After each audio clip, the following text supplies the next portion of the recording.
জীবনের হিসাব। বিদ্যে বোঝাই বাবু মশাই চড়ি শখের বোটে। মাঝিরে কন বলতে পারিস সূর্যি কেন ওঠে? চাঁদটা কেন বাড়ে কমে?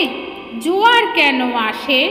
বৃদ্ধ মাঝি অবাক হয়ে ফেল ফেলিয়ে হাসে। বাবু বলেন, সারা জীবন মরলি রে তুই খাটি, জ্ঞান বিনা তোর জীবনটা যে চারি আনাই মাটি। খানিক বাদে কহেন বাবু, বল তো দেখি ভেবে, নদীর ধারা কেমনে আসে পাহাড় থেকে নেবে?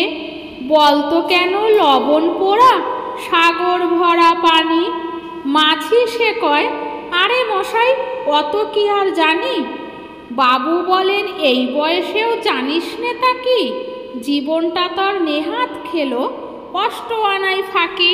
আবার ভেবে কহেন বাবু, বল তো ওরে বুড়ো, কেন এমন নীল দেখা যায় আকাশের ওই চূড়ো? বল তো দেখি সূর্য চাঁদে গ্রহণ লাগে কেন? বৃদ্ধ বলে, আমায় কেন লজ্জা দেছেন হেন? বাবু বললেন, বলবো কি আর, বলবো তোরে কি তা, দেখছি এখন জীবনটা তোর 12 আনাই বৃথা।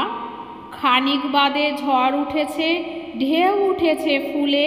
বাবু দেখেন নৌকাখানি ডুবলো বুঝি দুলে।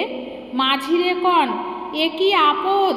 ওরে ভাই মাঝি, ডুবলো নাকি নৌকা এবার, মরবো নাকি আজি? মাঝি সুদোয়, সাঁতার জানেন? মাথা নাড়েন বাবু। মূর্খ মাঝি বলে, মশাই এখন কেন কাবু? বাঁচলে শেষে আমার কথার হিসেব করো পিছে, তোমার দেখি জীবনখানা 16 আনাই মিছে। তো বন্ধুরা, এইরকম মজার মজার ছড়া পেতে চাইলে এক্ষুনি চ্যানেলটিকে সাবস্ক্রাইব করো, আর লাইক শেয়ার কমেন্ট করতে কিন্তু একদমই ভুলো না।